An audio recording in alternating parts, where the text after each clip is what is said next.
Whilst this isn't the most terrifying story on the internet, it is 100% true, and it did cause me some heart-pounding, anxiety-inducing fear at the time I experienced it. I found out I was pregnant as I wrapped up my first semester in college. My son's father wasn't much further along educationally.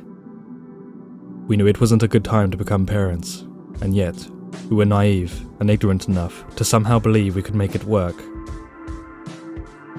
Our families were excited. Our son would be the first grandchild on both sides, but neither set of relatives were in a position to help us financially. Grants and our unlimited incomes were already paying for our university fees, and yet we managed to score a nice one-bedroom apartment that would allow us to be self-sufficient and raise our son, while still finishing our degrees. The problem? Well, the apartment wasn't exactly in the best part of town. Mere blocks away was an area known as the Devil's Triangle. It was infamous for being gang territory, and its zip code had the highest crime rate in the city. We managed to rationalize any fears we had by telling ourselves that we didn't live in the Devil's Triangle, just near it, so it was fine. Plus, the apartment was spacious and well maintained. The entire complex was great, and the manager was welcoming and fatherly. We signed a 2-year lease and moved in, shortly before I gave birth to our 6-pound, 8-ounce bouncing baby boy right at Christmas. Fast forward a few months, by May, in southwest Texas, it's time to start using air conditioning. And air conditioning in a lot of southwest Texas is swamp cooling. Now if you don't know what that is, picture a big metal vented box on your roof that is lined with straw-like pads. Water runs over these pads. Air gets sucked through the water-soaked pads, cooling the air, which then gets pumped through the ductwork and into your home. It's one way to cool your house, not the best way, but it's better than nothing. And it works more effectively if you leave your windows cracked open just a smidge. This creates a type of vacuum effect that pulls air outside, allowing cool air from the ducts to circulate more efficiently for a given room. So it's May. It's late. We're asleep.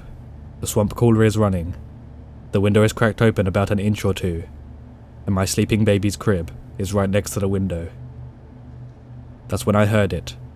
A rustling. Metal was brushing against something. It was barely audible, yet it was just loud enough to wake me up. I listened carefully for a few seconds. The sound was familiar, but I couldn't place it. It was not the baby. It was still sleeping, but the curtain wasn't being sucked towards the open window anymore. It's like something was blocking it. I sat up to get a better look. That's when I saw the outline of a person right outside our window. The same window my soundly sleeping baby was less than a few feet away from. I jostled my sleeping boyfriend and quietly whispered, "Charlie, I think someone is breaking in." He groggily looked at the window, listened to the rustling sound, and said, "It's just the wind, go back to sleep." That was the moment I was able to place the familiar noise. It was someone wiggling the window screen back and forth in an effort to dislodge it. I sat up. My heart was racing. Now I was panicking. Someone was breaking in. This time, I hissed more loudly. "Charlie, wake up. There is someone breaking in." I enunciated each word with as much seriousness as I could. He didn't even open his eyes. No, you're dreaming, go back to sleep." Now I'm angry. My big strong burly protector boyfriend was fast asleep, snoring, and encouraging me to do the same, while some shadowed figure was prying the screen off my barely open window, and my sleeping infant was but a scant distance away. I was going to have to handle this myself. I swung my legs around the bed and began standing up. Quite livid, I marched over to the window, grasped the pull cord to the mini blinds into my shaking fist. I was enraged, but I was also petrified. I ripped the blinds up, and there he was. He had a medium build, nondescript t-shirt, baggy jeans, and a ski mask. He was holding our screen, gripping it in the middle of its frame, one hand on each side. I screamed, then he screamed, then the baby started screaming. Charlie bolted out of bed and stammered, "What's happening? What's going on?" The would-be home invader was apparently so shocked that he took off and ran as fast as he could into the night, taking our window screen with him. My heart was pounding out of my chest. Imminent danger averted. I picked my son up and pulled him tightly into me. I looked at Charlie and said, "Someone was breaking in. We need to call the police." The police responded within minutes. It took my statement and started canvassing the area. They returned a short while later, carrying our screen with them. They had found it a few lots over and behind a rock wall. That's when we all had a good laugh at the ridiculousness of a potential thief, panic screaming, frightened by an irate mama bear who almost broke her blinds when she rage opened them, whilst he ran away carrying a huge window screen. It really does make for a comical scene, even all these years later. The police assured us the perpetrator was no longer in the area, and they promised to continue patrolling the area for the rest of their shift. After they left, Charlie expressed deep regret over the incident. I wanted to be mad at him, but I just couldn't. We were both severely sleep deprived. We worked full time. We were caring for an infant that woke us up several times a night. And on top of all of that, we were always studying for some class or another. It really wasn't his fault. As for the screen thief, he managed to break into several other apartments in our little apartment complex, including the unit directly next door to ours. But he was eventually caught after breaking into the wrong apartment. 2 buildings over, there lived an ex-Marine. Like me, he heard the guy breaking in. Unlike me, he let him get all the way inside, before pistol whipping him unconscious and calling the police.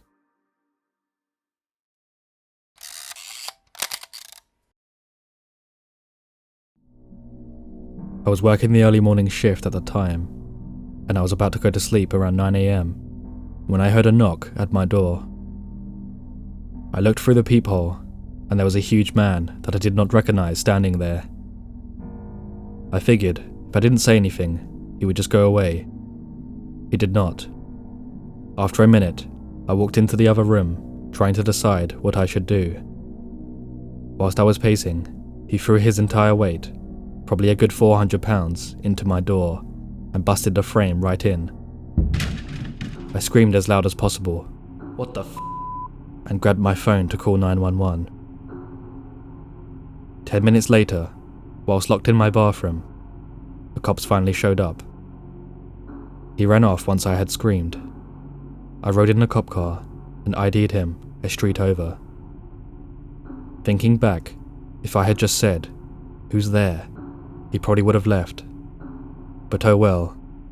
I was very disappointed how I actually reacted when something happened. I had taken self-defense classes and everything, but all I ended up doing was yell expletives and fumble to call 911. I was standing in my kitchen and didn't even grab a knife. As a 23-year-old girl who grew up in the suburbs, where nothing bad ever really happened, it sucked. I promptly moved. Before I continue with the final story, if you've enjoyed this video so far, please leave a like, a comment, and subscribe to see future content from me, as well as help me in the algorithm. Thank you.